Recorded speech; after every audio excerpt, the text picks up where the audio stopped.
and welcome back to another book review. Today's book, I'm going to keep a secret because there's a reason why I started reading this book. When I was a younger person, a long time ago, this book came out by Richard Dawkins called The God Delusion, right? It was a book about atheism and basically disproving the existence of God, presenting a series of argumentations about why there is no God. Now, I don't want to get into a religious discussion. I respect anybody and their beliefs, and you do you, believe what you want, follow whatever religion that you want, as long as it's not harmful to yourself or to others. It's fine for me. I mean, people are people, right? So I'm an anthropologist by training, which means that I look at culture and how culture influences human behavior. And for this reason, I've always actually been fascinated by God, because God in any kind of society or any religion, it's really this idea really influences how people behave, how they organize their societies, right? And for some reason, I've always wanted to read this book by Dawkins, so The God Delusion. But I've always wanted to read the Bible as well. And I don't know what happened, but for some reason, I think I was bored and I just needed something so far out of my comfort zone that I just decided, you know what, let's read the Bible. Well, yeah, let's read it. Let's do it. So I downloaded a bunch of apps on my phone and I went through the ones that I didn't like, and then the ones I liked, I kind of stuck with it and I started reading it. Unfortunately, it happens very often with me. I got bored after a few, I think 1/3 of the Old Testament, or 2/3, or maybe I even got halfway. I don't know. I have no idea, but I just got bored and I couldn't take it anymore. The Bible itself I found very fascinating. It's like, from an anthropological point of view, it's extremely fascinating because it's a book about creation, so it explains how people came to be on this planet. But it's also a book about behavior. So it's got some laws in it. It's got laws on how to dress. It's got some rules on how to behave. It's got some rules on how to build an altar for a god. It's got how to build a city. It's even got something about taxation in it. And I mean, I was reading this and I was thinking to myself, whoa, somebody really immortalized in the Bible a whole bunch of rules on how to live a good life, on how to organize a society. So I'm sure other people who are more religious than I am and who read the Bible, they read it from a different perspective. But for me, as an anthropologist who's really fascinated with history, I really find the Bible to be a sort of reflection of how people were living or thought they should be living at that time. So when it was written, 2,000 years ago, longer than that, because the Old Testament is slightly older than that. So yeah, I got bored with the Bible. Then I figured, you know what, let's read the Quran. I mean, we're on a roll, right? So I started reading the Quran. I wanted to see if it's a lot different than the Bible. What I found is that I also didn't finish the Quran. I couldn't, guys. I got bored. I'm sorry. I couldn't do it. But I managed to read quite a chunk of it, and it was very interesting to me because it reads very similar to the Bible. It has a lot of the same stories, a lot of the same people are coming back, but now it's being talked about from a different perspective. And a lot of stories, especially in the beginning of the Quran, they're really referenced, and they reference back to what was written in the Bible. And I mean, it was very interesting. Anyway, so I got bored with the Quran, and then I'm on this religious roll, so I started reading that Hindu scripture, but I forgot what it was called, and that's very bad. I'm sure some of you know it, but I started reading that, and I think I got maybe 2 or 3 pages in. It was very, it felt very alien to me, and I was just over and then I will smite you. No reasons, no plot, no nothing. I mean, it didn't read like an academic text, which are texts that I enjoy, and it didn't read like a good fantasy novel, which is the other sort of literature that I enjoy, and then it just kind of fell in between and it fell flat and I just couldn't do it. So I quit reading that. But I was still very much fascinated with religion, and I thought to myself, let's read The God Delusion. Let's finally do it. Let's do it. So I did it. Or I thought I was doing it. I went to the section of my book closet where I keep all like the religious texts and the God things and the atheist things and the I don't know things, you know. And I picked a book that had God written like quite largely on the cover, and I didn't even look at the front page. I just started reading it.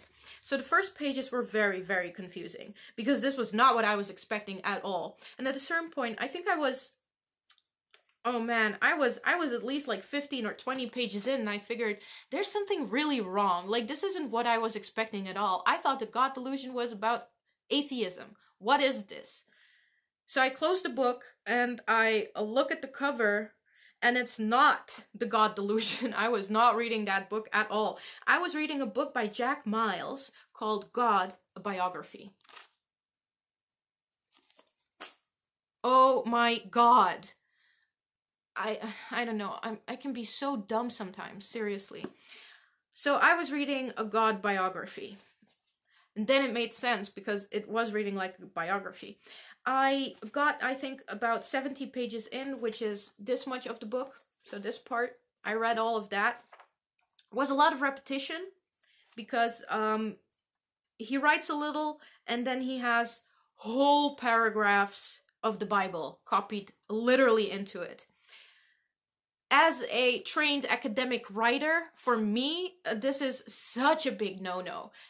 I mean, quote your text, fine, but do not copy the entire text into your own book. I mean, that's cheating. No wonder this book is, and it was one of the reasons why I gave up. It's 408 pages. 408 pages. Like, it was torture. The first 70 were torture. And obviously, because I had read the Bible quite recently after I started reading this, before I started reading this, a lot of this was just repetition for me.